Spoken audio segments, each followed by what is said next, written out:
Ana Gibi, Caterín, Karen. Karen Sofía Ayala, ¿cómo está? Karen Sofía Celis. ¿Cómo les va? María Camila, Juan Jacobo, buenos días para todos.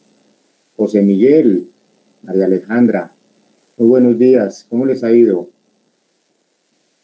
Miguel Ángel, Natalia, buenos días. Valentina, buenos días. ¿Cómo estuvo el examen? María Alejandra, ¿cómo está? Buenos días. Bueno, me alegra que a todos les vaya bien. ¿El examen cómo estuvo, Laura?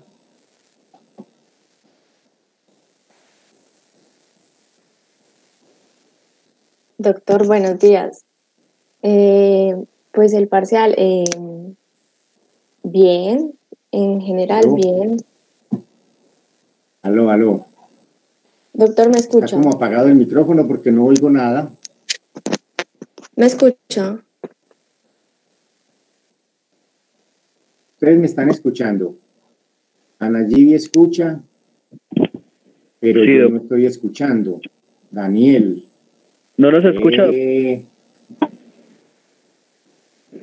Y miren que yo no estoy escuchando, no sé qué pasará. Tengo el micrófono acá activado. Doctor Zuluaga. El volumen, vamos a mirar a ver si es el volumen por aquí.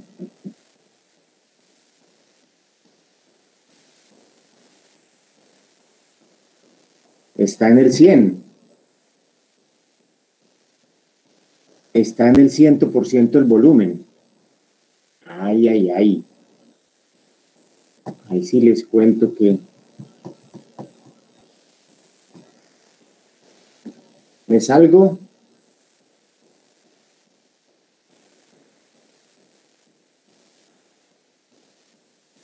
Me voy a salir y voy a volver a entrar a ver cómo nos va.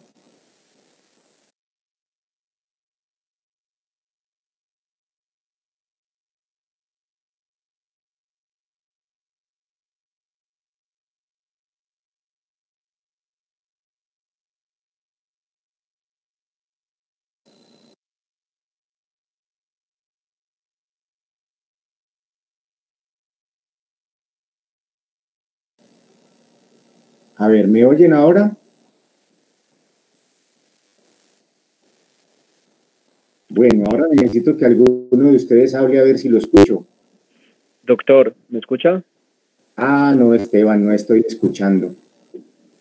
Nada, no escucha nada. Ay. No.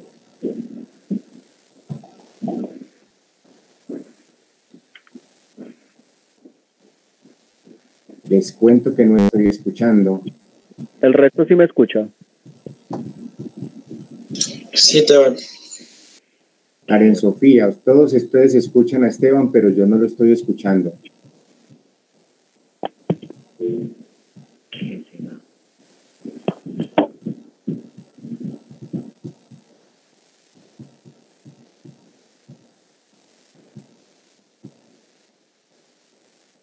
Sofía, hable usted a ver, Sofía Yulisa. Buenos días, doctor. Yo sí la escucho. Ah, no me llega el sonido.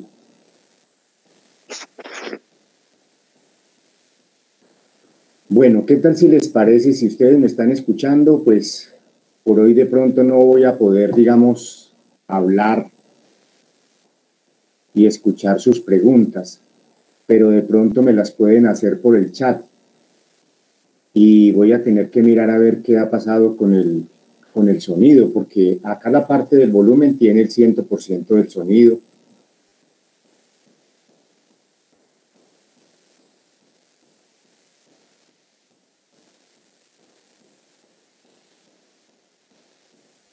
Alguien que hable, a ver, otra vez Esteban, por favor, hable.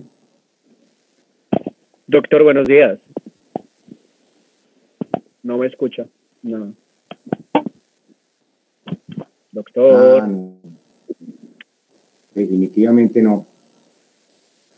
Bueno, vamos, ¿qué tal les parece si intentamos entonces hacer la clase? Yo les comento los aspectos relacionados con la clase, analizamos algunos aspectos del examen y las preguntas me las hacen de pronto por el chat, los comentarios por el chat, y nos comunicamos de esa manera por el día de hoy. Bueno, Laura, Ana Sofía, bueno, vamos a hacerlo así entonces, a ver cómo nos va, y me toca hoy mismo intentar revisar esto, a ver qué está pasando, no sin antes recordarle a Esteban que a las 2 tenemos entonces reunión para lo del núcleo.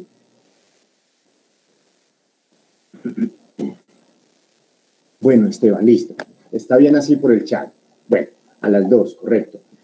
El tema de hoy entonces corresponde a los antieméticos. Estas son sustancias que se utilizan para la emesis o para el vómito.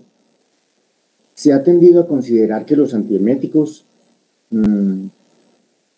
bueno, hay que considerar un aspecto con relación a la emesis, y es que a veces la gente confunde la náusea con la emesis. Emesis es vómito, vomitar, regresar el contenido, digamos, gástrico o gastrointestinal, devolverlo, expulsarlo al exterior.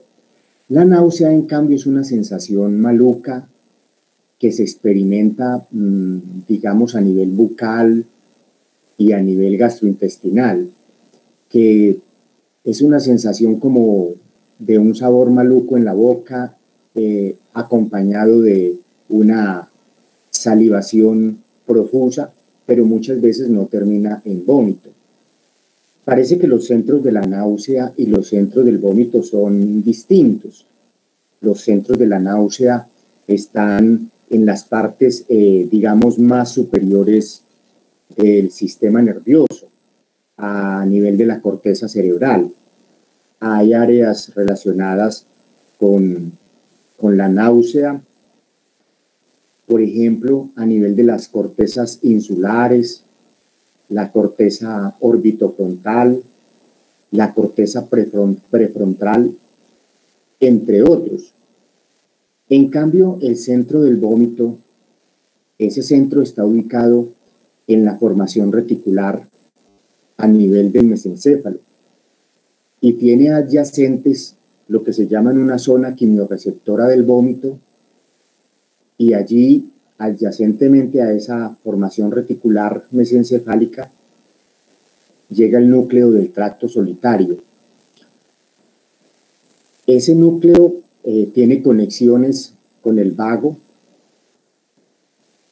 de suerte que muchas de las irritaciones o fenómenos, digamos, de disconfort y de sustancias alteradas, descompuestas, o algunas toxinas que se pueden evidenciar a nivel digestivo, generan una irritación local que es transmitida en parte por el vago y que llega a esta zona del núcleo del tracto solitario para estimular el centro del vómito y facilitar así la expulsión del contenido que puede causar toxicidad o daño al cuerpo.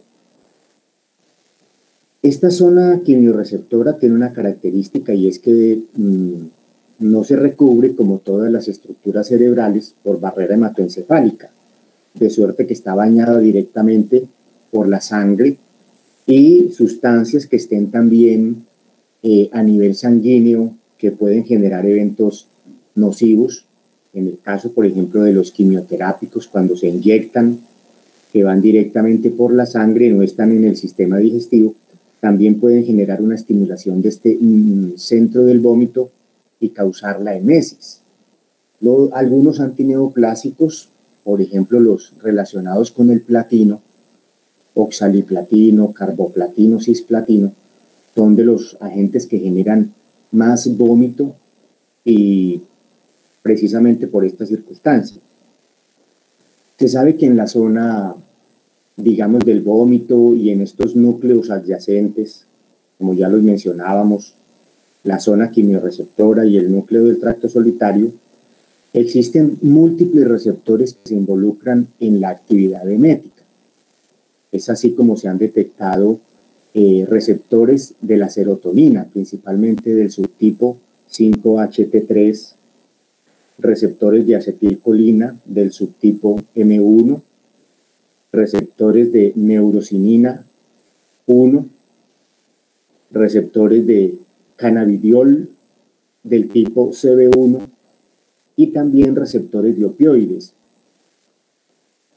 Estos aspectos son importantes porque muchos de los medicamentos que actúan como antieméticos van a ejercer un bloqueo sobre este tipo de sustancias. Por ejemplo, antagonistas de los receptores 5-HT3 son sustancias que tienen propiedades antieméticas. Bloqueadores, por ejemplo, de la dopamina también tienen propiedades antieméticas. Sustancias que tienen propiedades anticolinérgicas también tienen propiedades antieméticas. Bueno, entonces los medicamentos antieméticos. ¿Qué objetivos tenemos en el día de hoy? El primero era comentar este aspecto, digamos, general de las estructuras relacionadas con la emesis y con el vómito. Bueno, ya lo hemos cumplido. El segundo objetivo para el día de hoy es identificar los grupos de antieméticos y vamos a subclasificarlos según modifiquen la actividad de la serotonina, de la neurocinina, de la misma histamina, de la dopamina, etc. Y en tercer lugar, vamos a hablar algunos aspectos generales de algunos grupos algunos grupos de antieméticos y algunos de sus integrantes, que sería el tercer objetivo. Y el cuarto objetivo ya nos vamos a referir a los aspectos farmacológicos más importantes de tal vez 3 de los antieméticos que más se usan y que ustedes más van a utilizar. Esos antieméticos más usados son la metoclopramida. Se usa mucho la metoclopramida en urgencias y a nivel hospitalario y a nivel ambulatorio también, para el control de vómitos asociados a enfermedades, digamos, generales. De suerte que la metoclopramida se usa bastante para eso. Ya antes la metoclopramida se utilizaba para la emesis asociada a la quimioterapia. De pronto ya no se está indicando mucho para eso, pero se sigue utilizando, por ejemplo, en los vómitos posoperatorios, en los vómitos de los pacientes que llegan a urgencias por algunas patologías emetizantes, etc. El otro medicamento es el ondansetrón. El ondansetrón, ese es un medicamento muy usado, sobre todo para la emesis. Tiene diferentes indicaciones, pero hoy se usa mucho en emesis asociada a la quimioterapia. Se da antes de la quimioterapia y en algunos momentos posterior a ella para tratar de bloquear esas reacciones emetizantes tan incómodas que aparecen. Y el otro medicamento que también se usa mucho como antiemético es la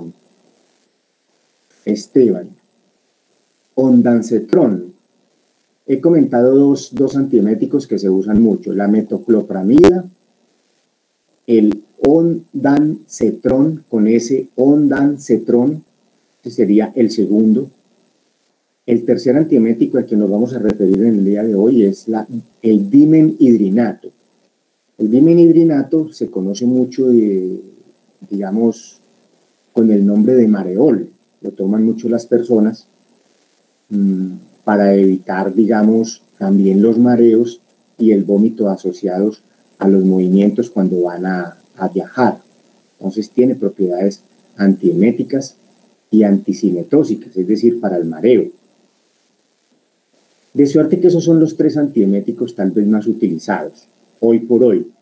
En la quimioterapia, en la emesis asociada a la quimioterapia, también se usa la dexametasona, otro medicamento también útil.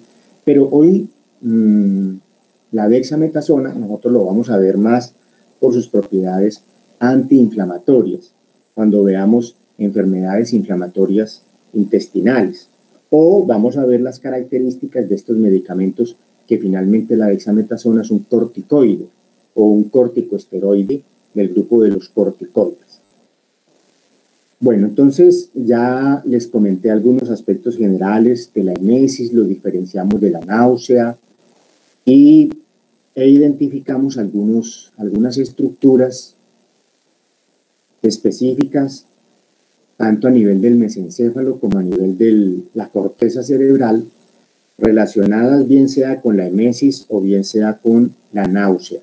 Hay que anotar que muchos de los medicamentos que sirven como antieméticos no tienen propiedades contra la náusea. Y en realidad para la náusea no tenemos medicamentos importantes y eficaces hoy por hoy.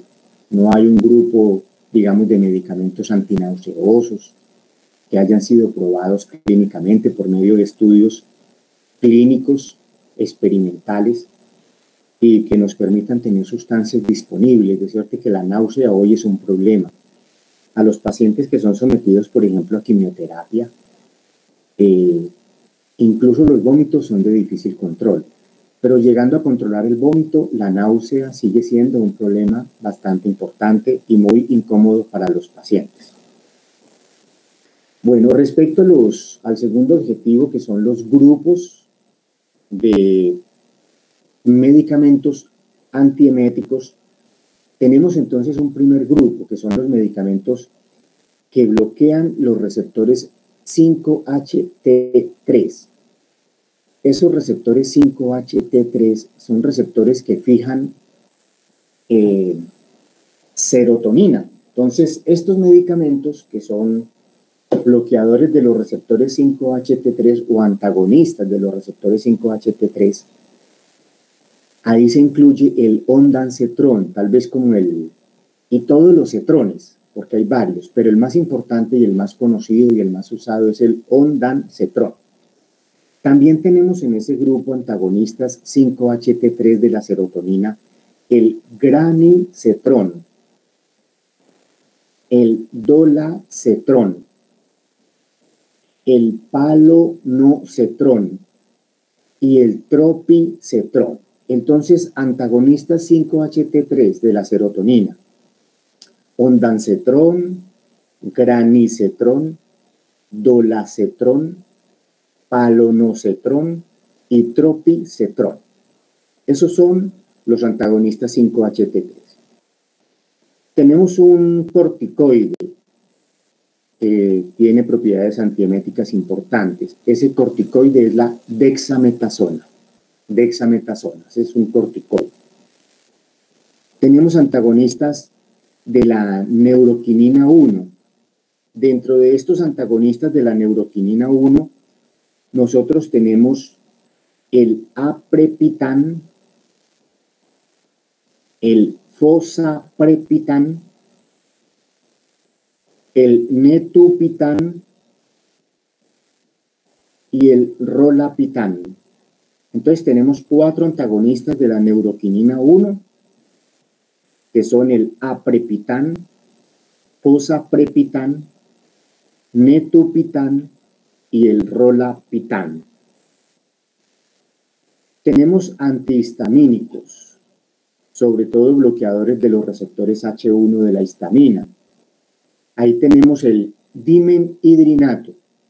Esteban, el corticoide es la dexametasona, dexa con X, dexametasona. Ese es el corticoide que tal vez más se usa con fines antieméticos. Dentro de los antagonistas de la histamina, sobre todo que bloquean, bueno, ¿el corticoide bloquea algún receptor? No, realmente no bloquea ningún receptor. Tiene propiedades antiinflamatorias. A los corticoides se le describen, digamos, muchos mecanismos.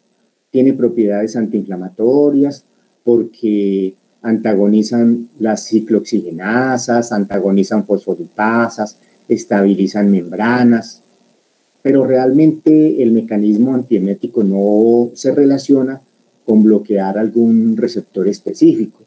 Es posible que dentro de los fenómenos eméticos la inflamación y, digamos, la liberación de sustancias proinflamantes pueden también ayudar a facilitar estos procesos emetizantes. Pudiera ser de pronto ese alguno de los mecanismos. O también porque bloqueara de pronto ciclooxigenasas, fosfolipasas, o a lo mejor hay algún tipo de receptor específico que no está identificado y que más adelante se llegará a identificar, pero en este momento no. Dentro de los antagonistas de la histamina tenemos el dimenhidrinato. Ese dimenhidrinato es con H intermedia, dimenhidrinato. Ese es un antagonista de los receptores H1. Y también tenemos la difenhidramina. Esos dos bloquean la histamina o son antihistamínicos, pero actuando sobre receptores H1.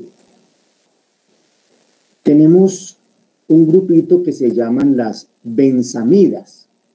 Ese grupito que se llaman las benzamidas, tenemos uno muy conocido que es la metoclopramida, el Plassil, que tal vez ustedes lo conocen más con el nombre de Plassil, metoclopramida. Y también está la trimetobenzamida. Esa benzamida es con Z. Entonces, dentro de las benzamidas tenemos la metoclopramida y la trimetobenzamida.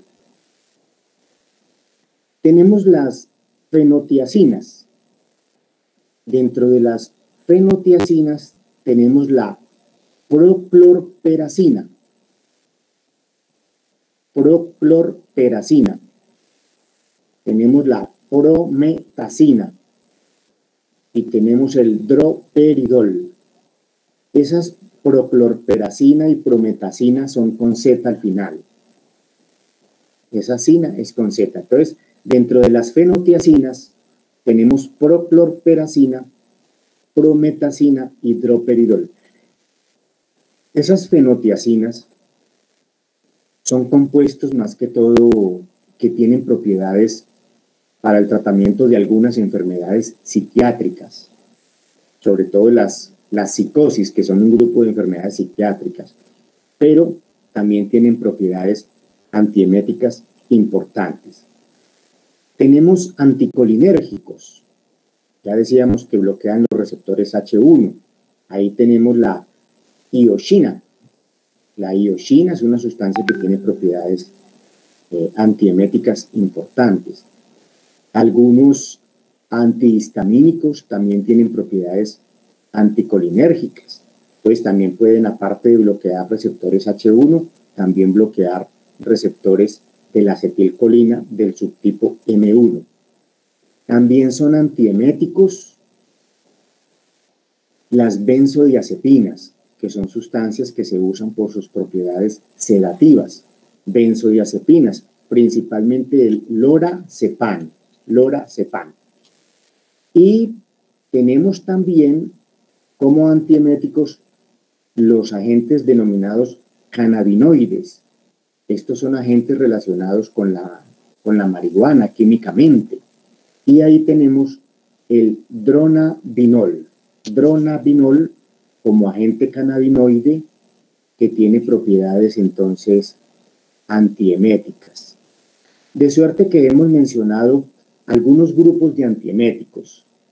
Los antagonistas 5-HT3 de la serotonina, donde están el ondansetrón, granisetrón, dolacetrón, palonocetrón y tropicetrón.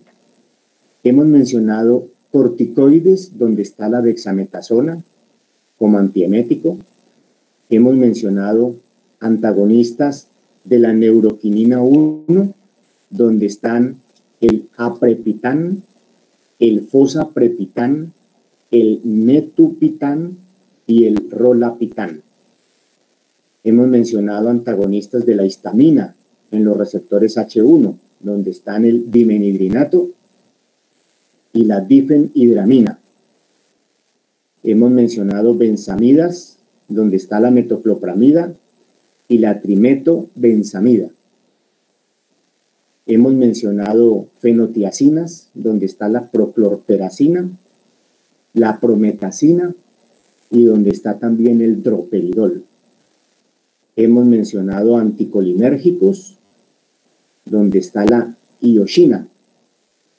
Hemos mencionado benzodiazepinas, donde está el lorazepam, y hemos mencionado cannabinoides, donde está el dronabinol.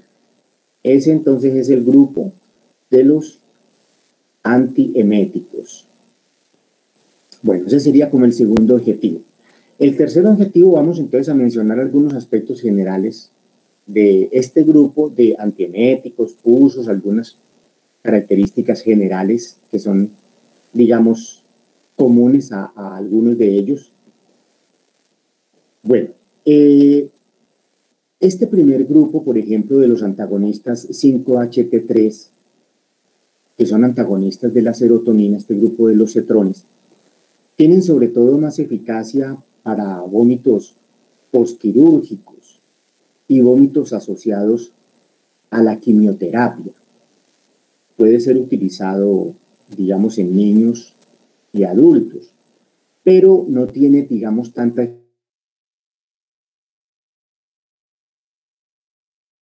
se metabolizan por la CYP. El grupo de los antagonistas o bloqueadores de los receptores 5-HT3 de la serotonina. Ese grupo, lo que son el ondansetrón, el granisetrón, el palonosetrón, etcétera, el tropisetrón, etcétera. Bueno, estos medicamentos en su mayoría se metabolizan por la CYP3A4. Y el ondansetrón también se puede metabolizar por la 2B6 y por la 1A2. En general, solamente el dolacetrón produce un metabolito activo que es el hidrodolacetrón.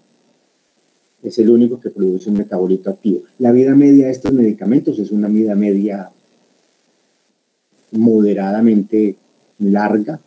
Puede tener entre 4 y 9 horas. Pero el palonosetrón difiere porque tiene una vida media de hasta 40 horas. El hidrodolacetrón es el metabolito activo del dolacetrón. La mayoría tienen vidas medias de entre 4 a 9 horas, pero solo el palonosetrón tiene una vida media de 40 horas. Eso permite darlo una sola vez en el día y, por ejemplo, en el caso de los vómitos asociados a la quimioterapia, que pueden aparecer, digamos, horas después de haber aplicado la quimio, puede ser un medicamento importante. También es útil en los vómitos asociados a la irradiación y en las embarazadas, donde hay también fenómenos de vómitos denominados hiperemesis gravídica, la emesis asociada a las gestantes que vomitan y vomitan y vomitan mucho. Como grupo, estos antagonistas 5-HT3 tienen una característica, y es que todos tienden a alargar el intervalo QT. Recuerden que yo les comenté en una ocasión pasada que el intervalo QT es la fracción del electrocardiograma que va desde cuando comienza el intervalo QRS hasta donde termina la onda T. De pronto ustedes han visto un electrocardiograma y si no lo han visto, ese es un registro eléctrico de la actividad cardíaca. Se hace sobre un papel milimetrado y en principio él registra una onda T. Registra una onda P. Esa onda P es la contracción de las aurículas. Después viene un aplanamiento, digamos un aplanamiento, no, viene primero la onda P, después viene, digamos, un registro que es recto, hasta cuando viene el intervalo QRS, que es como una V invertida, es como una A para arriba y luego una V hacia abajo. Esa A con la V unida forma el complejo QRS. Luego viene un registro, digamos, recto, hasta cuando viene luego la onda T. Esa onda T es la repolarización de los ventrículos y el QRS es la contracción de los ventrículos. Desde donde comienza el QRS hasta donde termina el P, ese es el intervalo QT. Entonces, estos medicamentos destacan porque alargan en su mayoría el intervalo QT y es necesario tener mucha precaución con ellos porque son medicamentos que pueden alargar eso y generar trastornos del ritmo cardíaco. Y se debe tener mucho cuidado en pacientes que tengan problemas congénitos. Hay pacientes que tienen problemas congénitos a nivel del QT, está alargado porque tienen problemas genéticos o también porque hay factores que alargan el QT, los trastornos del calcio, los trastornos, sobre todo las hipocalcemias, las deshidrataciones, las hipocalemias, todos son factores que pueden alargar el intervalo QT. Hay medicamentos que alargan el intervalo QT. Ya habíamos mencionado quinolonas, por ejemplo, alargan el QT. Muchos antipsicóticos alargan el QT y antidepresivos, entonces hay que tener cuidado con esos medicamentos. Estos serían algunos aspectos generales de los antagonistas de la serotonina, de los receptores 5-HT3. Con relación a los bloqueadores de la neuroquinina 1 o antagonistas de la neuroquinina 1, el aprepitán, osaprepitán, metupitán y rolapitán, estos son medicamentos que son más útiles en la emesis retardada, que puede aparecer entre 2 a 5 días después de la quimioterapia. Estos medicamentos tienen sobre todo, digamos, esa utilidad. Estos medicamentos también se metabolizan por la CYP3A4 y tienen unas vidas medias más o menos también alrededor de entre 5 y 10 horas. El que más se usa de todos es el aprepitán, es el que más se usa. También tiene el riesgo de alargar el intervalo QT, de suerte que no se debe dar, por ejemplo, con medicamentos como cisaprida, pimosida, que también se conoce que pueden producir alargamientos del QT que amenazan la vida. Se debe disminuir la dosis cuando se usa aprepitán y se vaya a usar dexametasona, metilprednisolona o warfarina porque puede alterar el metabolismo de estos medicamentos. Entonces, estos antagonistas de la neuroquinina 1 son medicamentos muy costosos, no son medicamentos que se usen mucho a nivel ambulatorio, como si se usa el ondansetron y se usa la metoclopramida y el dimenhidrinato. Estos son muy de uso más hospitalario y sobre todo reservarlos para estos casos de vómitos severos, sobre todo asociados a la quimioterapia. En el caso de los cannabinoides, estos son medicamentos relacionados con el tetrahidrocannabinol de la marihuana. Estos medicamentos tienen una característica muy importante y es que son medicamentos altamente solubles en lípidos y tienen unos volúmenes de distribución muy altos y estos medicamentos pueden durar, digamos, semanas presentes en la sangre y detectarse en pruebas hemáticas. Entonces es importante de estos, si bien los extractos de la marihuana se usan, el problema es que los extractos de la marihuana tienen entonces muchas sustancias y se sabe que el cannabidiol es tal vez la sustancia más útil médicamente. No los cannabinoles, porque los cannabinoles son los que tienden a causar más todos los problemas relacionados con la marihuana. Entonces se ha obtenido o se ha producido el dronabinol, que es tal vez la sustancia médicamente usada, análoga pues a estos cannabinoides, el dronabinol. El dronabinol actúa uniéndose a receptores CB1 de cannabinoides, tanto en las neuronas como en las zonas quimiorreceptoras y en el núcleo del tracto solitario. Ya lo decíamos, es altamente soluble en lípidos y tiene una biodisponibilidad de más o menos un 20%. Tiene un metabolito activo, este dronabinol, Su metabolito activo es el 11-hidroxi-delta-9-tetrahidrocannabinol. Les voy a repetir ese nombre. El metabolito activo del dronabinol es el 11-hidroxi-delta-9-tetrahidrocannabinol. Se elimina principalmente por heces y tiene una alta unión a proteínas. Estos medicamentos pues tienen tras de sí obviamente todos los efectos adversos asociados a la marihuana. Si bien se tienden a usar más los cannabinoles, son sustancias que en general tienden a producir muchos de los y a compartir muchos de los efectos adversos que tiene entonces la marihuana, que está tendiendo a usarse hoy para este tipo de problemas y también para otros asociados a los pacientes con cáncer. Estos cannabinoles se indicarían sobre todo, por ejemplo, en este caso, en vómitos por cáncer si no han mejorado con otras sustancias.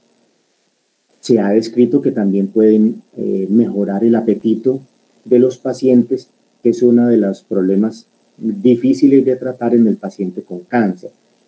Puede producir síndrome de abstinencia, ese es uno de los inconvenientes. También posee actividad simpático-mimética, de suerte que los pacientes pueden hacer palpitaciones, taquicardias, hipotensiones con vasodilatación, inyección conjuntival, excitación, que puede ser semejante a lo que ocurre con la marihuana, euforia. Algunos pacientes hacen somnolencia, otros hacen desinterés, mareos, y se puede producir también síndrome de abstinencia. Entonces, en realidad los cannabinoles y todas estas sustancias análogas a la marihuana, pues son sustancias que se están usando ya médicamente y se están produciendo médicamente, pero tienen tras de sí todos los problemas, o no todos, pero sí algunos de los problemas que tienen este tipo de compuestos que han sido usados, digamos, con fines ilícitos y de manera, pues, muy folclórica en muchas zonas y en muchas áreas geográficas. Bueno, esos son entonces algunos de los aspectos importantes de estos medicamentos antieméticos. Con respecto a la metoclopramida, tal vez que es el antiemético, digamos, más importante, porque es uno de los que más se usa y ustedes lo van a utilizar tal vez mucho, porque como médicos uno usa mucho este tipo de sustancias, digamos, en urgencias para el control de las emesis asociadas a algunas patologías altamente metizantes. Este medicamento es un medicamento que tiene, de una vez, vale la pena comentarlo, no solamente un efecto antiemético, sino que la metoclopramida tiene también un efecto prokinético, es decir, puede aumentar la motilidad intestinal. Y en la siguiente clase, que es los medicamentos para el reflujo gastroesofágico, la metoclopramida puede tener utilidad porque aumenta el vaciamiento gástrico, y al aumentar el vaciamiento gástrico entonces tiende a reducir el contenido ácido gástrico que va a refluir al esófago, y al aumentar la motilidad intestinal entonces puede ser útil en aquellas alteraciones donde no hay una motilidad intestinal digamos adecuada. Tiene un gran inconveniente la metoclopramida, es que tiende a producir, debido a su mecanismo de acción, que es bloquear receptores de dopamina, sobre todo receptores D2, tiende a producir entonces unos fenómenos excitatorios a nivel, digamos, del sistema nervioso central. Y los pacientes pueden hacer una serie de movimientos anormales, sobre todo a nivel muscular. Pueden aparecer tortícolis, pueden aparecer movimientos de ciertos grupos musculares de forma anómala. Entonces, esas reacciones se llaman reacciones extrapiramidales. Son reacciones que se ven con frecuencia y sobre todo en los pacientes que reciben este medicamento por vía intravenosa. Cuando se administran rápidamente o se administran dosis, digamos, altas, tienden a aparecer este tipo de reacciones y a veces obligan a suspender el medicamento. Eso ha hecho que hoy la metoclopramida no se use mucho con fines de prevenir la náusea asociada a la quimioterapia. Bueno, dando inicio entonces a este cuarto objetivo, que es mencionar los medicamentos, digamos, antieméticos que más se utilizan en el día a día, que ustedes más van a usar, que son la metoclopramida, el ondansetron, el dimenhidrinato. Estos medicamentos, digamos, la metoclopramida es un medicamento que ustedes lo consiguen en tabletas de 10 miligramos. También está en ampolletas con 10 miligramos. En el caso, por ejemplo, de las náuseas postquirúrgicas, donde se recomienda utilizar, por ejemplo, 10 miligramos, pueden ser intravenosos cada 8 horas. Puede ser una dosis, por ejemplo, para un adulto. En el contexto ambulatorio, la dosis puede ser una tableta de 10 miligramos cada 8 horas, que puede ser, digamos, una cantidad suficiente para un adulto.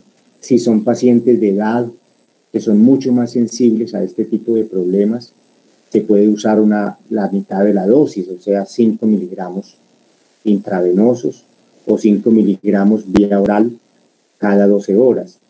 Es un medicamento que los efectos adversos, sobre todo extrapiramidales, también se han asociado con una administración rápida. Entonces, nunca se debe administrar rápidamente, sino que se debe hacer lentamente.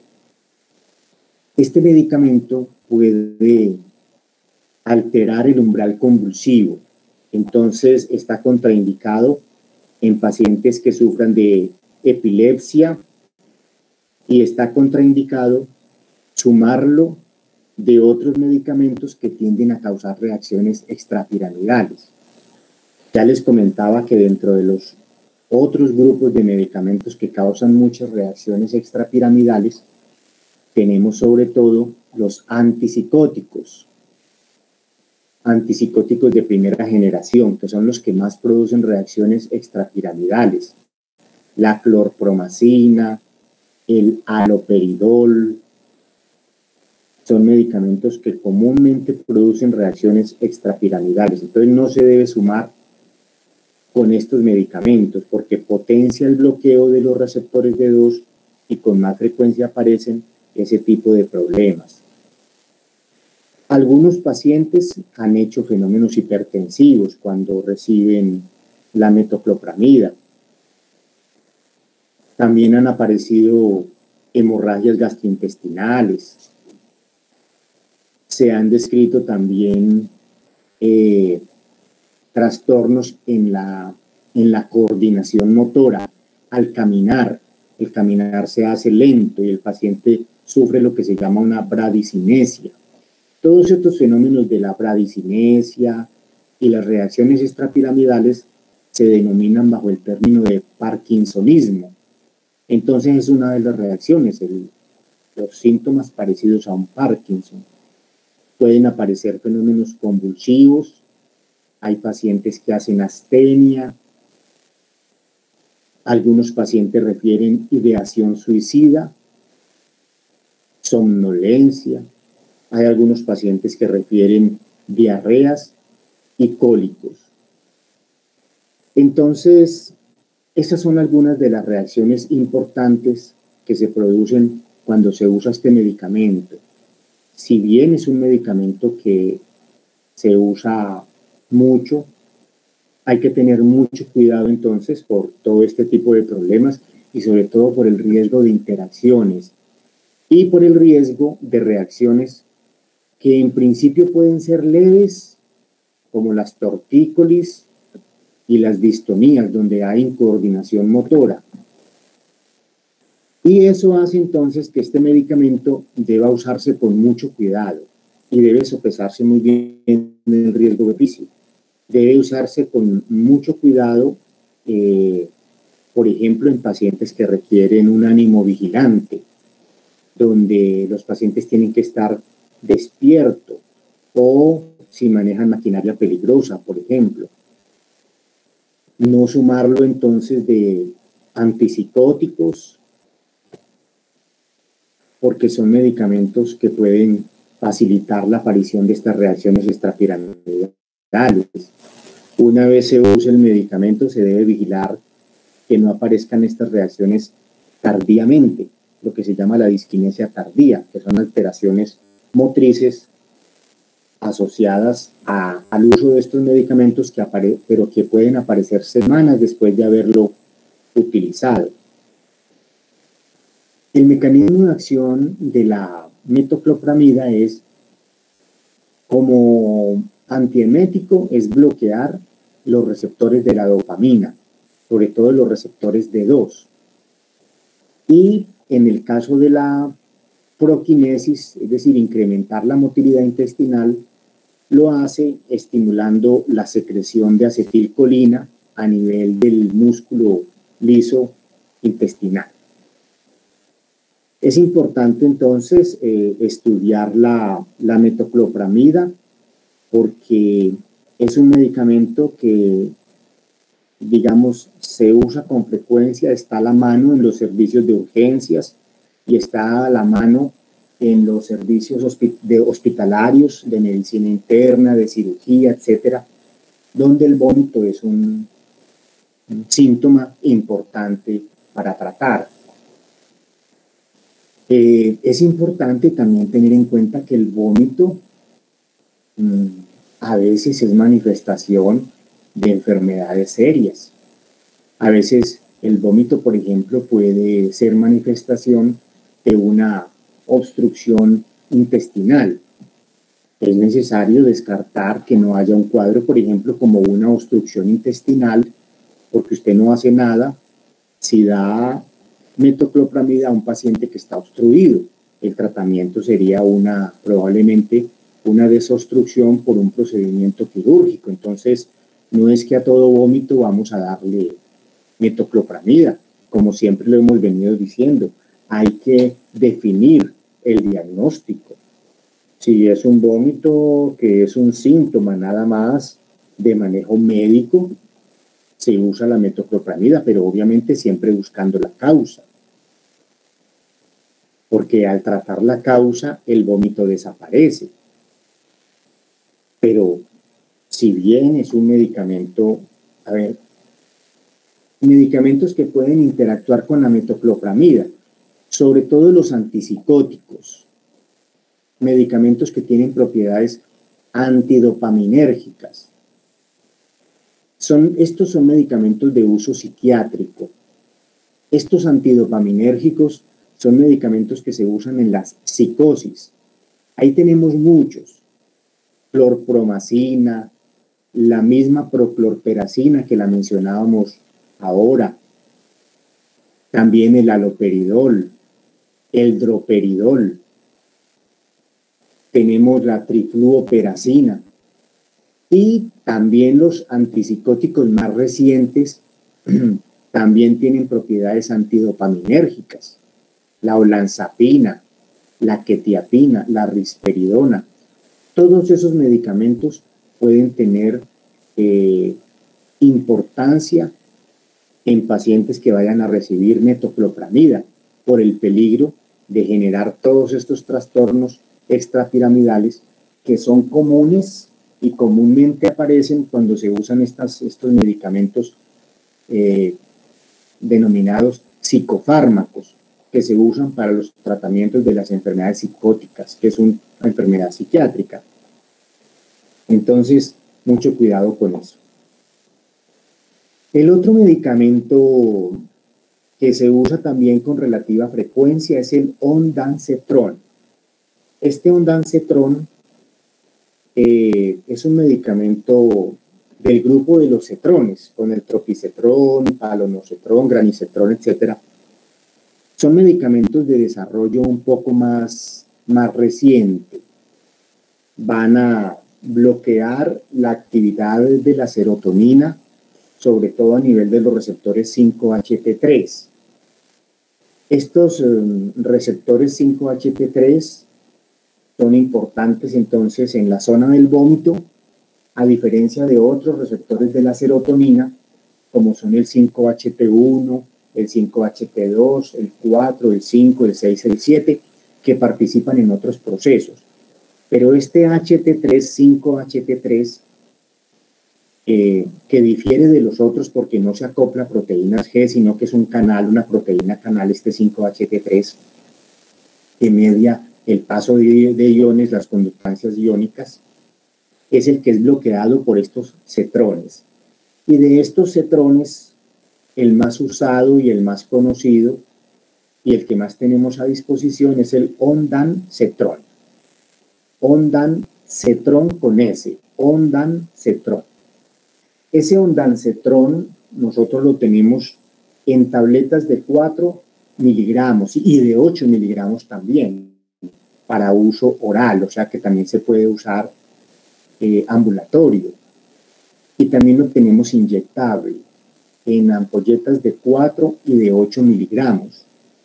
Por ejemplo, para uso posoperatorio o para prevenir la náusea o más el vómito asociado a la quimioterapia. Generalmente se pueden administrar 1 o 2 ampollas, por ejemplo, para prevenir el vómito asociado a la quimioterapia. Se dan 2 ampolletas, 16 miligramos, 15, 20 minutos antes de la quimioterapia. Y si es para el manejo de vómitos ambulatorios, se puede dar 4 miligramos cada 8 horas, es el intervalo de dosificación.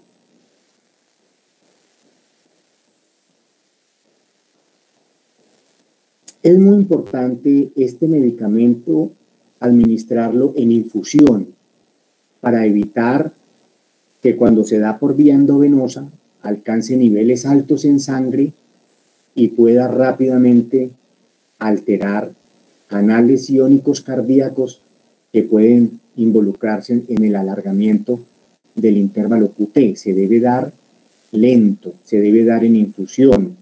Lo ideal es administrarlo más o menos en 30 minutos. Entonces se debe administrar lentamente. La vida media del ondansetron oscila más o menos entre 4 y 9 horas. Ya decíamos que el metabolismo es hepático y que puede tener un metabolismo no solo en la 3A4, sino en la 2B6 y también en la 1A2, en la CYP 1A2. Es un medicamento que se elimina por riñón y también se elimina por hígado a nivel de las heces. Cuando hay insuficiencia hepática, por el metabolismo importante que sufre, debe ajustarse la dosis de ondansetron. Con respecto a los efectos adversos, bueno, primero vamos con las contraindicaciones. Recuerden que el síndrome del QT congénito, que es un QT largo congénito que aparece con los niños desde el momento del nacimiento, esa es una de las contraindicaciones para usar este medicamento. También debería ser pacientes en los cuales ya se ha documentado QT largo o pacientes que tomen medicamentos alarguen el intervalo del QT. Por ejemplo, pacientes psiquiátricos que estén tomando quetiapina, aripiprazol, que son medicamentos que alargan el QT, antidepresivos como la amitriptilina. Habría que pensar si realmente se puede usar este medicamento y si habría que hacer ajustes en las dosis o en los otros medicamentos, o hacer un seguimiento muy cercano del intervalo QT para detectar cualquier alargamiento y suspender la medicación a tiempo. También habría que eliminar todos los factores que pueden causar también alargamiento del intervalo QT, como pueden ser las deshidrataciones y sobre todo los trastornos electrolíticos, en la forma de hipocalcemias, hipocalemias, etc.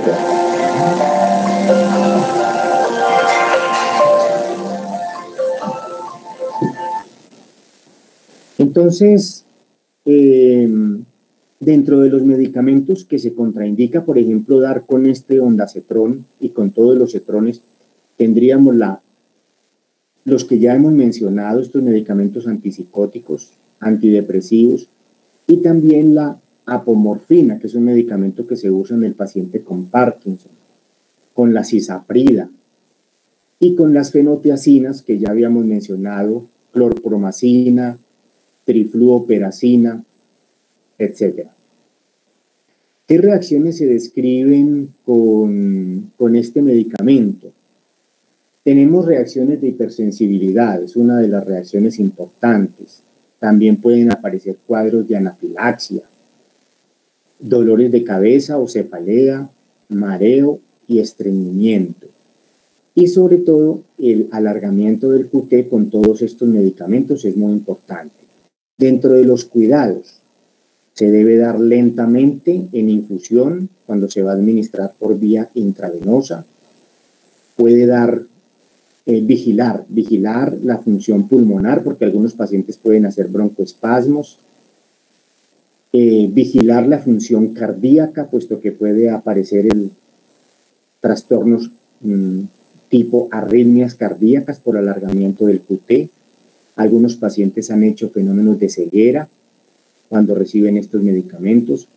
Puede en algunos pacientes hacer constipación y puede aumentarse la temperatura corporal. Entonces hay que tener cuidado en pacientes que tengan riesgos con alteraciones de la temperatura corporal, sobre todo pacientes de edad, pacientes que tomen otros medicamentos, por ejemplo anticolinérgicos, que también tienden a alterar la temperatura corporal aumentándola, etc. Mucho cuidado también con las quinolonas, que pueden alargar el intervalo QT, y corregir los factores que alargan el QT. Se debe vigilar el calcio que esté normal, el potasio que esté normal, el estado de hidratación del paciente que esté normal. El mecanismo de acción de estos cetrones entonces es básicamente bloqueando los receptores 5-HT3 de la serotonina. Bueno, el otro antiemético, digamos, de uso muy común es el dimenhidrinato. Ese es un medicamento que se usa por vía oral, no está disponible para uso parenteral. Pero nosotros tenemos la difenhidramina, que también es un antihistamínico, que ese sí se usa por vía parenteral. Pero vamos a referirnos al dimenhidrinato porque se usa mucho por vía oral. Se presenta en tabletas de 50 miligramos y la dosis puede oscilar entre 25 a 50 miligramos vía oral cada 8 horas. Con eso puede ser suficiente para bloquear el vómito. En el caso de los pacientes que tienen mucho vómito cuando viajan, se les da este dimenhidrinato media hora antes de iniciar el desplazamiento y los pacientes se reduce de manera importante la emesis durante el viaje. Este medicamento se metaboliza sobre todo a nivel hepático, se elimina por riñón, tiene muy buena biodisponibilidad y su vida media es más o menos corta, de más o menos unas 2 a 3 horas. Se contraindica sobre todo en pacientes que tengan glaucoma, asma, hiperplasias benignas de próstata. ¿Por qué en estos pacientes?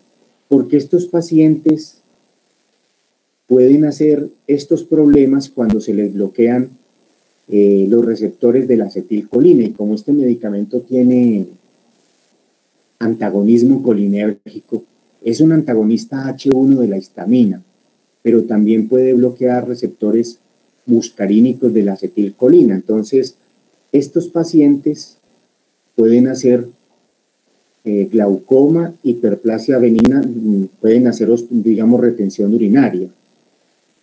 Los que tienen tendencia al glaucoma lo hacen más fácil. El que tenga hiperplasia benigna de próstata hace retención urinaria y le toca ir a urgencias a que le pongan una sonda para drenar la vejiga. Los pacientes asmáticos hacen broncoconstricción. Entonces, mucho cuidado con estos medicamentos antihistamínicos al vómito, porque por sus propiedades anticolinérgicas pueden empeorar este tipo de pacientes. Y lo mejor sería no usarlos en ellos. En los pacientes que tengan úlceras pépticas pueden haber, digamos, fenómenos irritativos, puede generar obstrucción gastrointestinal. En hipotiroideos es mejor tampoco utilizarlos y no sumarlos con sales potásicas, por ejemplo, cloruros de potasio o citratos de potasio, porque pueden aparecer trastornos del ritmo cardíaco.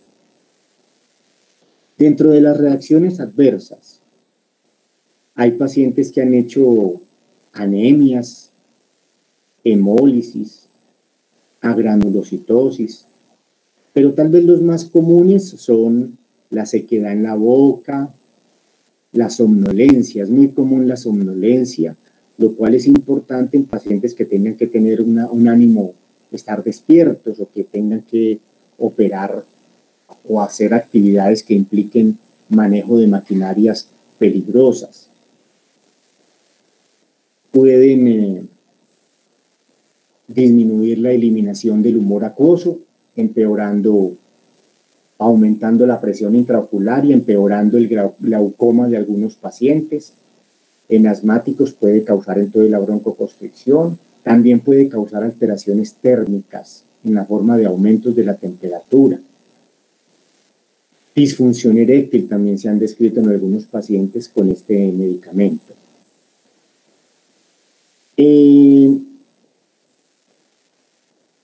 Estos son, digamos, los 3 medicamentos más importantes que ustedes quizás van a utilizar para el vómito en sus pacientes: metoclopramida, ondansetron y dimenhidrinato. Con esto damos por terminado el 4º objetivo. El primero fue las generalidades del vómito, las zonas del vómito y la náusea. El segundo fue los grupos de antieméticos. El tercero fue los aspectos generales de los grupos de antieméticos. Y el cuarto fue los aspectos farmacológicos más específicos de los 3 antieméticos más utilizados. No les he mencionado sobre la dexametasona, porque este medicamento nosotros vamos a ver, siendo un corticoide, nosotros vamos a ver los corticoides cuando veamos enfermedad inflamatoria intestinal, que es una patología donde los corticoides son medicamentos de primera elección como agentes antiinflamatorios. Entonces ahí mencionaremos las generalidades de estos corticoides como grupo, y será el momento más importante de mencionar entonces algunos aspectos de la dexametasona. Este grupo de los antieméticos es un grupo de medicamentos que se usa mucho, porque en realidad la emesis es un síntoma común, pero como síntoma usted puede hacer un manejo sintomático, pero siempre debe descartar la causa, porque hay causas muy importantes de emesis, que lo que menos necesitan es un antiemético, lo que necesitan es manejar la causa. Ejemplo, la meningitis es una enfermedad muy grave del sistema nervioso central, producida por bacterias o por virus o por hongos. Sobre todo las bacterianas y las virales pueden ser muy graves. Y en el caso de las bacterianas, la mortalidad es alta y las secuelas son a veces severas en la forma de sordera y alteraciones en la cognición importantes. Entonces, no es que ante toda emesis demos un antiemético y váyase para la casa, no. Siempre hay que estudiar los pacientes, siempre hay que mirar si pueden haber detrás de una emesis, que aparentemente puede ser un síntoma banal, pueden haber enfermedades graves que no requieren antieméticos, sino que requieren otro tratamiento. En el caso de las meningitis bacterianas, el tratamiento se hace con antibacterianos y entre más rápido se inicie el tratamiento y se tomen los cultivos y los antibiogramas antes de iniciar los antibióticos, mejor. Más posibilidades de recuperación tiene el paciente y menos probabilidades de tener secuelas graves. Entonces, siempre ante una emesis es muy importante considerar esa circunstancia. Entonces, esa salvedad es importante tenerla siempre muy presente. También con los antieméticos, ya hemos visto dos de ellos que tienen potencialidades de efectos adversos muy graves y muy complejos, como pueden ser la metoclopramida en la forma de trastornos extrapiramidales y incluso convulsiones, y en el caso del ondansetron y todos los cetrones en la forma de arritmias por alteraciones en el intervalo QT. Entonces es importante también considerar todo eso. Son medicamentos que tienen entonces riesgos de interacciones importantes, sobre todo los cetrones, por el metabolismo que hacen a nivel de la CYP3A4. Pueden interferir con el metabolismo de muchos otros medicamentos. Entonces, es importante este grupo, pero siempre considerando primero el estudio de las causas, y si no se encuentra una causa evidente que sea de riesgo, se puede usar el antiemético y se debe hacer una vigilancia de los pacientes respecto de su evolución. En el caso de pacientes que conduzcan, todos estos medicamentos alteran el sueño, alteran la coordinación, alteran la vigilia, entonces hay que tener mucho cuidado con todos estos medicamentos. Bueno, estos son los aspectos que tenía para comentarles del tema de los antieméticos. Estos aspectos ustedes lo encuentran, algunos aspectos resumidos en el libro de Katzun. Encuentran un poco más extenso el tema en el libro de Goodman. Pueden mirarlo de cualquiera de los dos libros. Estos medicamentos los pueden estudiar entonces en los Vademecum, en la drugs.com, en iDoctus, en las otras bases de datos que están disponibles para ahondar sobre los aspectos farmacológicos de estos medicamentos. No sé si tengan preguntas a través del chat que yo pueda leer acá y podamos contestar, ampliar, aclarar algunos aspectos relacionados con este tema de los antieméticos.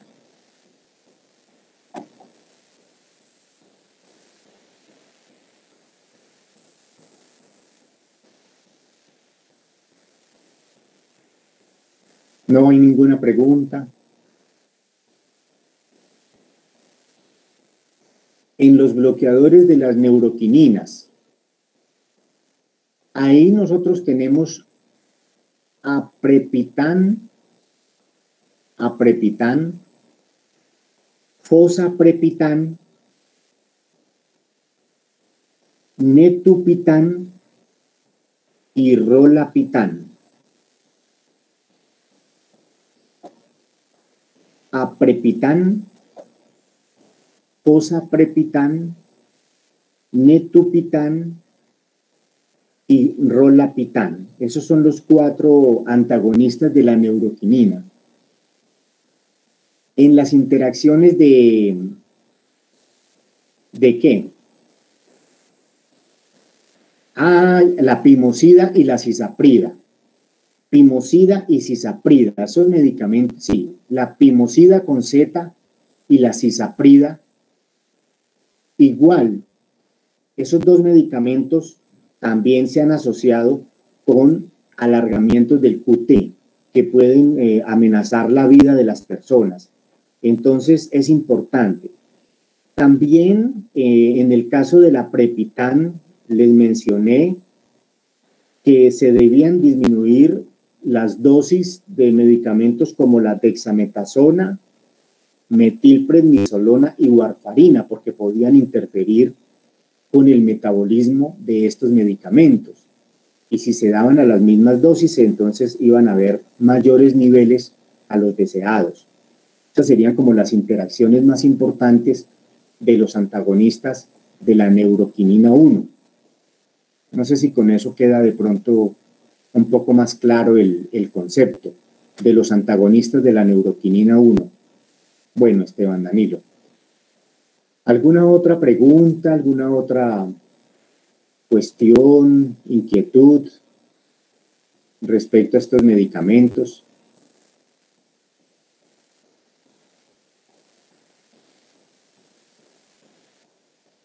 ¿Ha quedado claro los medicamentos, cuáles son los grupos?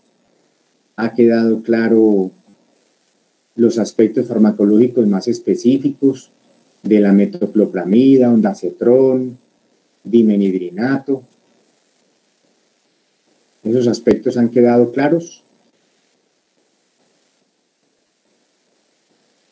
Bueno, lo otro es, bueno, Caterina, muchas gracias por la respuesta. Bueno, lo otro es, de pronto, si quieren, a través del chat me pueden hacer algunos comentarios del examen. Quisiera dedicar una parte de esta sesión a hablar un poco del examen, cómo se sintieron, cuál fue la percepción respecto a la evaluación, tuvieron inconvenientes, cómo fueron las notas, cómo los resultados que obtuvieron. A ver, ¿quién me quiere comentar respecto al examen? ¿No saben notas? Habían preguntas abiertas. Bueno, estuvo un poco difícil, Paula Valentina. Bueno, son percepciones importantes.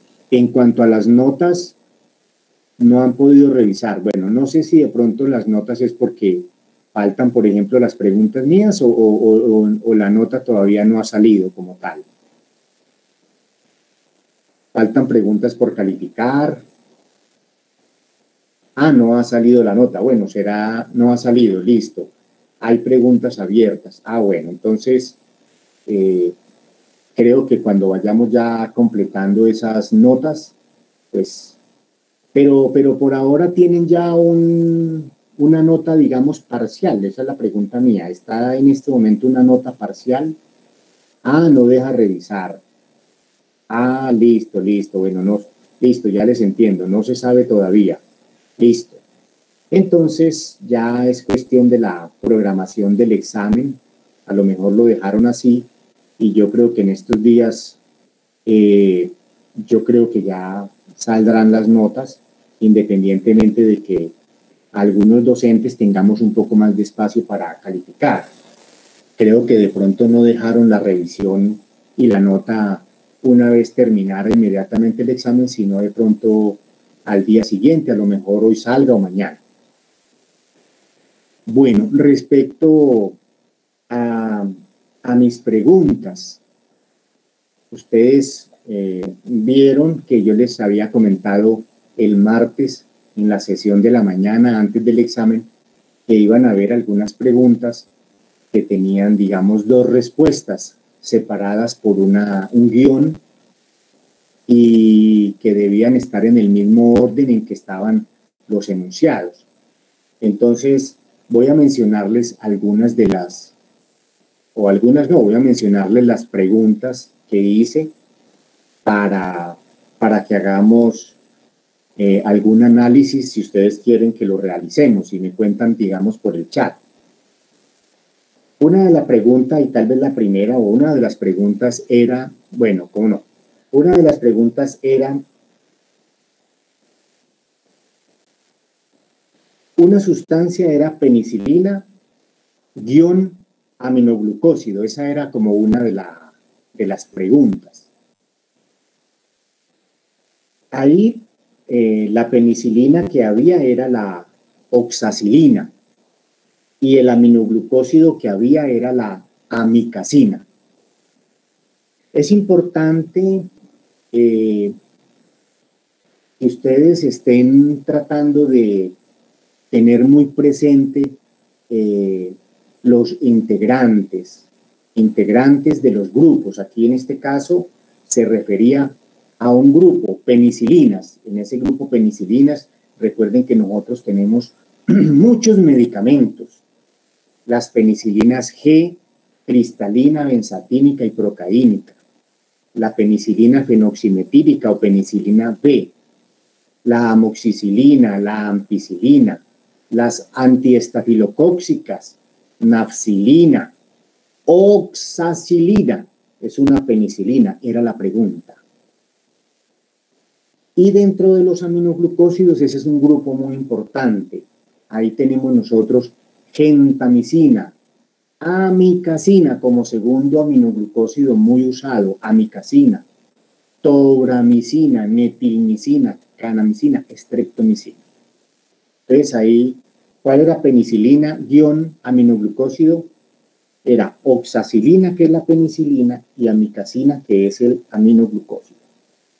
Había otra pregunta que también incluía dos ítems. Actúa en la subunidad ribosomal 50S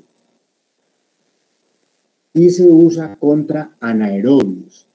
Recuerden que el grupo de los antibacterianos que actúan en la subunidad ribosomal 50S, ahí tenemos sobre todo los macrólidos, los lincosámidos, tenemos también el cloramfenicol. Y dentro de los lincosámidos teníamos la lincomicina y la clindamicina. Esa era la respuesta. Y dentro de los medicamentos útiles contra anaerobios, nosotros mencionamos dos muy importantes para que ustedes lo recuerden, que se usan mucho. Metronidazol es un antiprotozoario, antiparasitario, pero también es un antibacteriano útil contra anaerobios. Entonces ahí la respuesta era, ¿cuál actuaba en la subunidad ribosomal 50S?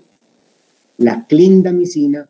¿Y cuál es útil o se indica en infección por anaerobios? Por ejemplo, en infección abdominal por anaerobios, metronidazol. Recuerden que yo les había mencionado la combinación clindamicina, gentamicina, muy usada en infección peritoneal, por ejemplo, pero también se usa metronidazol, ciprofloxacina, por ejemplo. Entonces, por la actividad contra anaerobios del metronidazol. Y la clindamicina también tiene actividad contra anaerobios, pero en este caso nos interesaba la clindamicina, era por su actividad en la subunidad ribosomal 50S. Había otra combinación. ¿Cuál inhibía la beta-lactamasa guión? Ahí era el del anaerobio. Entonces ahí era tazobactam, metronidazol. Y en la anterior era clindamicina. ¿Y cuál inhibía la DNA-girasa?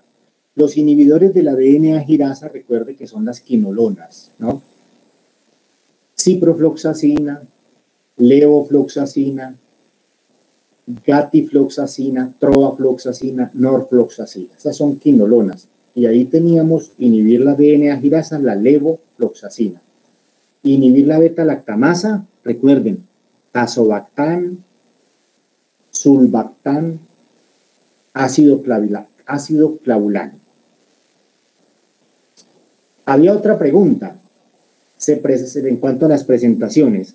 Se presentan cápsulas de 500 miligramos y en frasco de 1.200.000 unidades. ¿Se acordaron de cuál se presentaba en frasco de 1.200.000 unidades?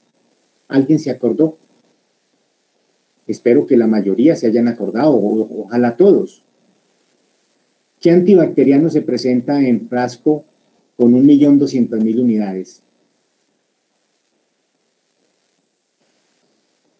Penicilina G benzatínica. Muy bien, Ana Sofía, y para el grupo de medicina. Muy bien.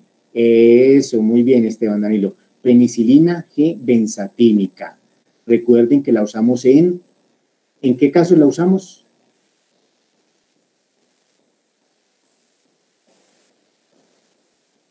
Patología gastrointestinal en la cual se usa la penicilina G benzatínica. ¿Alguien se acuerda? Estreptococo beta hemolítico, que lo tenemos en las faringoamigdalitis. Laura Sofía, Ana Sofía, Esteban Danilo. Muy bien. Y también en la profilaxis. Muy bien, exactamente. ¿Y cuál se presentaba en cápsulas de 500? Ahí tenemos muchos, pero el que había ahí era la amoxicilina. Pero también se presenta en cápsulas de 500, que sea, por ejemplo, penicilina que se presenta en cápsulas de 500. Amoxicilina, por ejemplo, dicloxacilina, son penicilinas que se presentan en cápsulas de 500.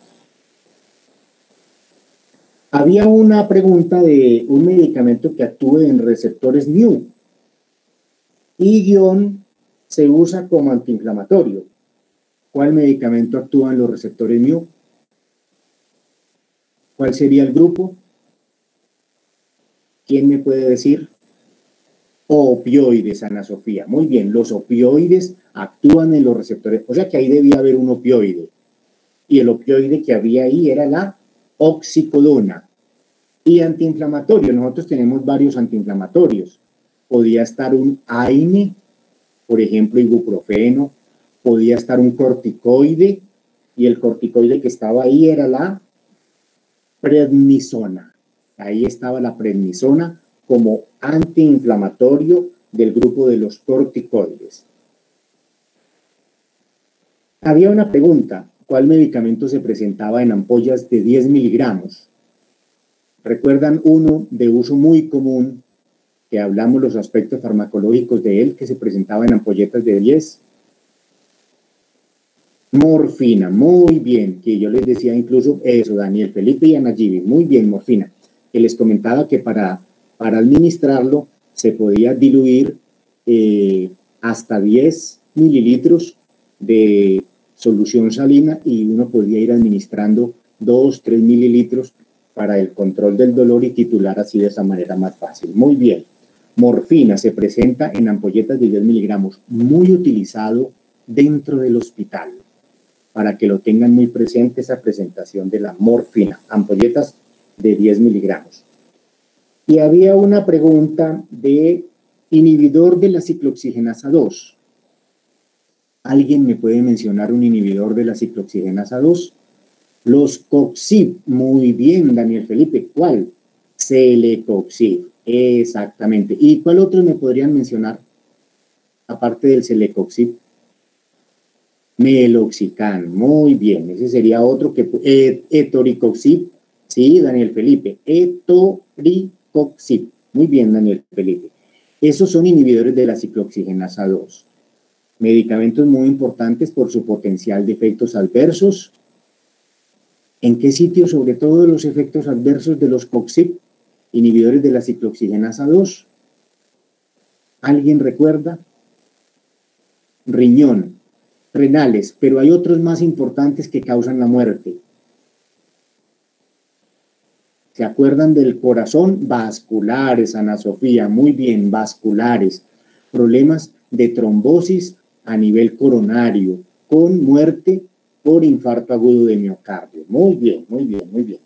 Me gustan mucho esas respuestas. Había una pregunta sobre, se presentaba en ampolletas de 1 gramo, un medicamento muy usado, presentado en ampolletas de 1 gramo, y otro medicamento que se use como antiinflamatorio. El que se presenta en ampolletas de 1 gramo, muy usado, mencionamos aspectos específicos de él. Dipirona, Daniel, Ana Gibi, muy bien, los felicito. y medicina, todos creo que están contestando. Dipirona, ese es un medicamento muy usado dentro del hospital. El uso de la dipirona tiene restricciones, recuerden ustedes, sobre todo por el problema hematológico, la granulocitosis. Pero aún así, la dipirona se usa mucho dentro del hospital como antipirético. Y una de las formas farmacéuticas cuya concentración es solución inyectable con 1 gramo. Muy importante ese medicamento. Y como antiinflamatorio, ahí podía estar un corticoide, pero estaba un inhibidor de la ciclooxigenasa, no selectivo. ¿Cuáles son los inhibidores de la ciclooxigenasa no selectivos? El ibuprofeno estaba ahí, pero también podía estar el diclofenaco. Claro, sí, muy bien, Laura, diclofenaco, pero ahí estaba el ibuprofeno específicamente, pero pudiera haber estado el diclofenaco, pudiera haber estado el ácido acetil salicílico, la aspirina, que es un antiinflamatorio importante. Claro que sí. Beta bloqueador. Había una pregunta de un beta bloqueador. ¿Alguien me mencionan posibles respuestas de beta bloqueadores? Meto. Daniel Felipe. Metoprolol. Muy bien. Daniel Felipe. Propranolol. Muy bien. Esos son 2 beta bloqueadores. ¿Y otros? ¿Quién recuerda por ahí otro beta bloqueador? A ver si de pronto recuerdan otro. Pindolol, esmolol, carvedilol, Andrea, Anayibi, Esteban, muy bien, la betalol, carvedilol, muy bien. Bueno, un inhibidor de la acetilcolinesterasa que produce salivación importante. Inhibidor de la acetilcolinesterasa. Este tema era sobre el sistema nervioso autónomo. Recuerden que los inhibidores de la acetilcolinesterasa, al inhibir la enzima, fisostigmina, neostigmina, eso Daniel Felipe y Ana Sofía, era neostigmina, pero la fisostigmina también es un inhibidor de la acetilcolinesterasa, la tacrina también, la piridostigmina también, el ecotiofato, muy bien. Ahí la respuesta era la neostigmina. Y había una pregunta donde había que señalar, parasimpaticolítico _ simpático mimético. ¿Cuál es el parasimpaticolítico más representativo? Atropina. Atropina, Esteban Danilo. Muy bien, atropina. Ese es el parasimpaticolítico más representativo. En pulmón se usan parasimpaticolíticos, ipratropio y tiotropio. En pulmón, y ustedes lo deberán estudiar cuando lleguen al sistema respiratorio, porque esos medicamentos son anticolinérgicos, son parasimpaticolíticos. Y en el caso de simpaticomimético, ahí podíamos tener dentro de los simpaticomiméticos varios. Podía estar la epinefrina, la efedrina, la dopamina, la dobutamina, pero el que estaba era la terbutalina, que es un simpaticomimético que se une a los receptores beta 2. Utilidad de la terbutalina. ¿Alguien recuerda la utilidad de la terbutalina? El asma. Esa es tal vez la patología, el asma y el EPOC. Son 2 patologías donde los agonistas beta 2 simpaticomiméticos tienen una utilidad bastante importante. Al igual, por ejemplo, que el salbutamol, que el formoterol, y algunos medicamentos de ese mismo grupo que son simpaticomiméticos. Y había una pregunta, ¿cuál medicamento causa bradicardia? Dentro de los medicamentos que afectan el sistema nervioso autónomo, ¿cuáles causan bradicardia? Los simpaticomiméticos, los simpaticolíticos, los parasimpaticomiméticos o los parasimpaticolíticos. ¿Cuáles son los que más causan bradicardia? ¿Quién me quiere contestar? Ana Sofía, muy bien, Ana Gibi. Bueno, no, aquí se confundió Ana Gibi. Ana Sofía nos dio la respuesta correcta. Los simpaticolíticos. Recuerde, Ana Gibi, que si usted analiza los simpaticomiméticos, ellos lo que hacen es estimular el simpático. Y el simpático, al estimularse, acelera la frecuencia cardíaca, aumenta la velocidad de conducción y aumenta la fuerza de contracción. Entonces no puede ser un simpático mimético, tiene que ser un bloqueador del simpático para reducir la frecuencia cardíaca. Entonces ahí la respuesta era el metoprolol. Dentro de los simpaticolíticos nosotros tenemos metoprolol, propranolol. Esos betabloqueadores son simpaticolíticos que reducen la frecuencia cardíaca. Los parasimpaticomiméticos en realidad no son sustancias que aceleren, digamos, la frecuencia cardíaca, porque lo que van a hacer es incrementar la actividad de la acetilcolina, y la acetilcolina lo que hace es reducir la frecuencia cardíaca. Entonces, realmente no... O sea, ahí dentro de las respuestas no estaban, digamos, esas opciones.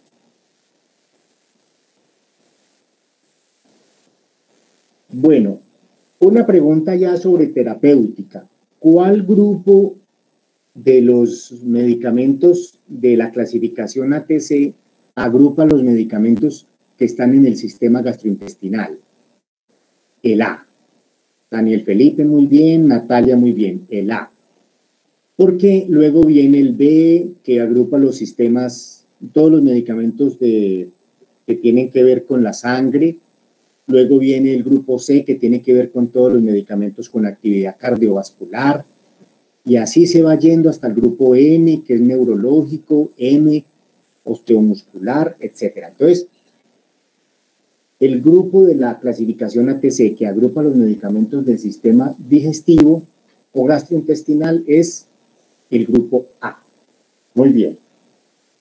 Otra pregunta de terapéutica. Cumplimiento terapéutico. Es una frase que nosotros comentamos muy comúnmente. La palabra que más relación tiene con ese cumplimiento terapéutico, o para describir el cumplimiento terapéutico, o para hacer referencia a que el paciente sigue fielmente las indicaciones de su médico, ¿cuál es esa palabra? A ver si de pronto alguien me ayuda con esa palabra. Adherencia, muy bien. Ana Gili, muy bien. Natalia, María Alejandra, esa era la respuesta. Adherencia. Cuando hablamos de la adherencia, estamos hablando que el paciente siga las indicaciones de su médico, las recomendaciones. No haga otras cosas. Tome la medicación como es, evite otras medicaciones, siga las dosis, conserve los intervalos, tenga los cuidados, tome las precauciones, etc. Problemas de adherencia es que no sigue las indicaciones. ¿Y por qué un paciente no sigue las indicaciones? A ver, 5 causas de por qué un paciente no es adherente. ¿Quién me quiere decir una?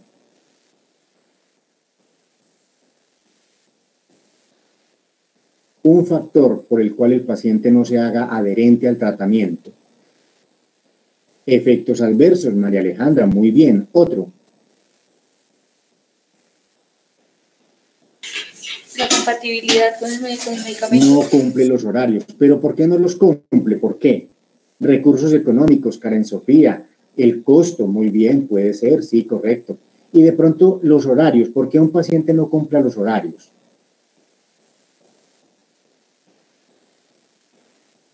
¿Por qué se les puede ocurrir? ¿Por qué un paciente no cumple los horarios? Por los estilos de vida, puede ser. ¿Se cruza con sus actividades diarias? Claro, María Alejandra, muy bien. La respuesta de Esteban estuvo muy buena también. ¿Por qué más? Bueno, hay muchos factores relacionados con la pobre adherencia. Por ejemplo, deficiente comunicación, deficiente empatía. El paciente no confía en el médico no se gana la confianza del paciente. Ya lo dijeron, los costos. Los medicamentos se formulan a las horas en que el paciente, por ejemplo, descansa, en que el paciente trabaja, genera efectos adversos.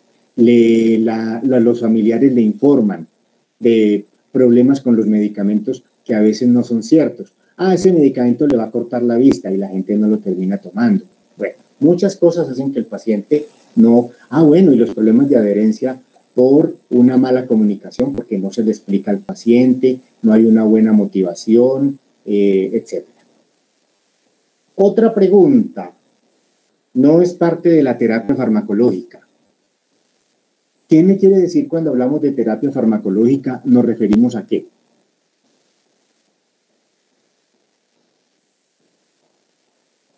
¿Qué entienden por terapia farmacológica? Sustancias químicas, medicamentos, claro que sí. Terapia con medicamentos, llevar el tratamiento, Daniel Felipe, con medicamentos, claro. Entonces, terapia farmacológica, usar medicamentos. A ver, Esteban, Danilo, todo aquello que pueda ayudar a las dolencias del paciente, no. Esa no es terapia farmacológica. Porque mire que en el caso, por ejemplo, de la meditación le puede ayudar, pero no es una terapia farmacológica, no es un medicamento, no es una sustancia química. Entonces, ahí la pregunta iba a que ustedes lograran diferenciar terapia farmacológica, usar sustancias para mejorar los problemas del paciente, y las sustancias que usamos para mejorar los problemas del paciente que están autorizados con fines de diagnóstico, tratamiento o prevención. ¿Cómo se llama eso? ¿Qué nombre reciben esas sustancias que están autorizadas con fines de diagnóstico, tratamiento o prevención? ¿Quién me dice el nombre de eso? Laura, muy bien, medicamentos. Entonces, usar medicamentos para mejorar al paciente es la terapia farmacológica o medicamentosa.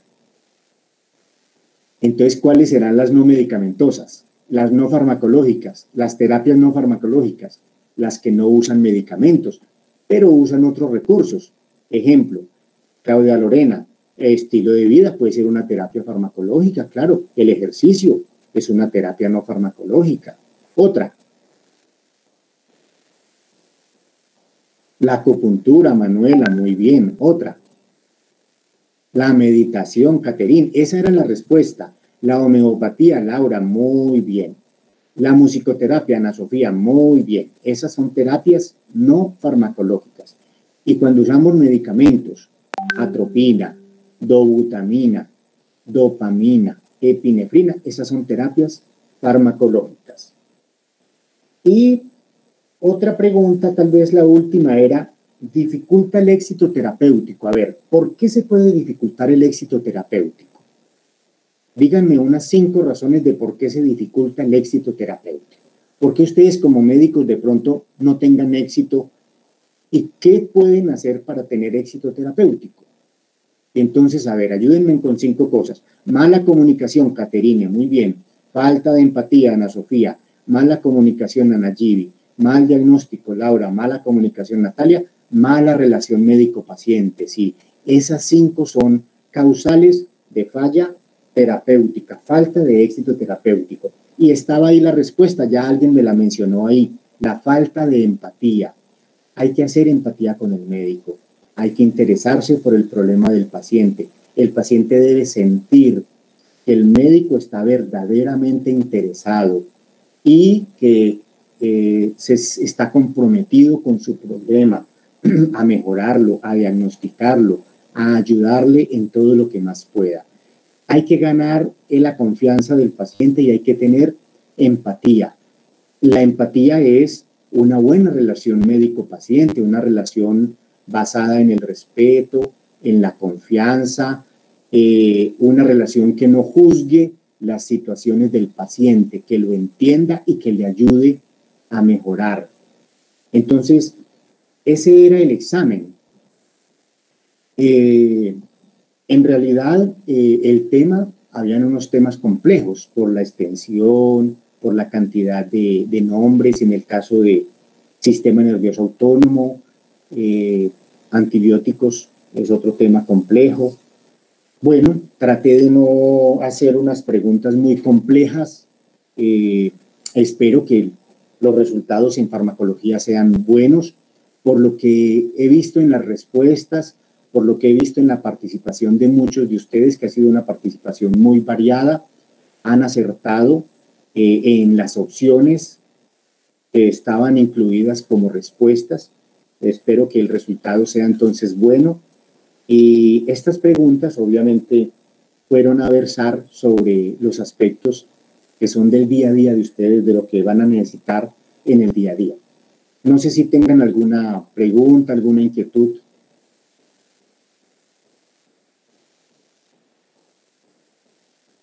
Bueno, quedo pendiente entonces de los trabajos que los vayan haciendo con las directrices que ya les di, tomando como modelo algunos trabajos de algunos compañeros que tuvieron unos trabajos muy buenos, pero les reitero, la actualidad, les reitero para el trabajo, la claridad, la que sea coherente, que siga el orden, ojalá, del autor y que sea un resumen muy cercano a lo que el autor plantea. También anexar el PDF, el documento, y que verse sobre el tema que usted escogió, no salirse del tema, no entrar en el tema de otros compañeros. Yo creo que si hacen eso y hacen los 3 resúmenes en Word, cada resumen en Word, van a tener también muy buenos resultados. Entonces estamos pendientes a que ya en estos días terminen los resúmenes y con la ayuda de Esteban los pueda tener el lunes para ya revisarlos lo más pronto posible y dar las notas para que eso probablemente les incremente la nota total. Entonces no sé si con esto podemos dar por terminada la actividad del día de hoy. ¿Alguien quiere preguntar algo? ¿Alguien quiere aportar algo? ¿Alguien quiere comentar algo de lo que hablamos hoy o de lo que fue el examen?